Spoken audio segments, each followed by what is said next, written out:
Hello again. This time I'm going to be doing a book review of the Kane Chronicles, which is another series by Rick Riordan. I actually do not have these books because I gave them away, and the reason is they're not bad books to read once, but once you've read them, you're kind of like, okay, I've read this, I'm not going to reread them. And I think the reason for this, there's a couple of reasons for it.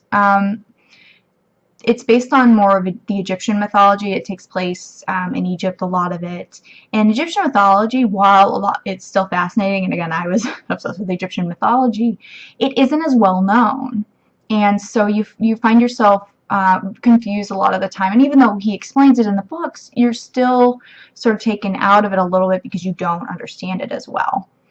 And that's definitely one of the reasons. Also, I think, and this is like not racist or anything, but the main kid, he's African American, and I don't have a problem with that at all.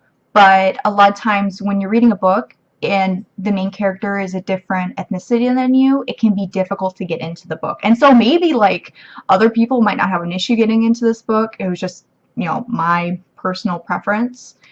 And then I think the third thing was that it's two kids. It's Carter and his sister Sadie, and they take over alternating chapters usually, but they'll do it because they sort of they narrate this book as if they're doing a recording, and they keep taking the mic away from each other, and it just gets really distracting, and they're really annoying, at least in the first book.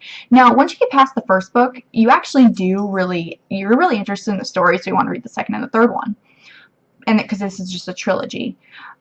But I found that it took a very long time for me to get into the first book. It took about 150 pages, and these books are about 500 pages each. And that's a long time for me to get invested in a book. Like, I really have to want to soldier on. And the only reason I did was because I already had all three books, and I knew that Rick Riordan was a good author, and I was really interested in it. But I found that it wasn't terribly memorable, and the events that happened, while interesting, I don't really want to read about them again. I would recommend reading this trilogy if you can borrow it. Or if you can get it for cheap, like at the Scholastic book sales, they have them usually for really cheap. But they're not books that I would necessarily want to read again. That's why I gave them away. So I would definitely say they are worth reading, but not keeping. So I hope this was helpful, and I'll talk to you guys later.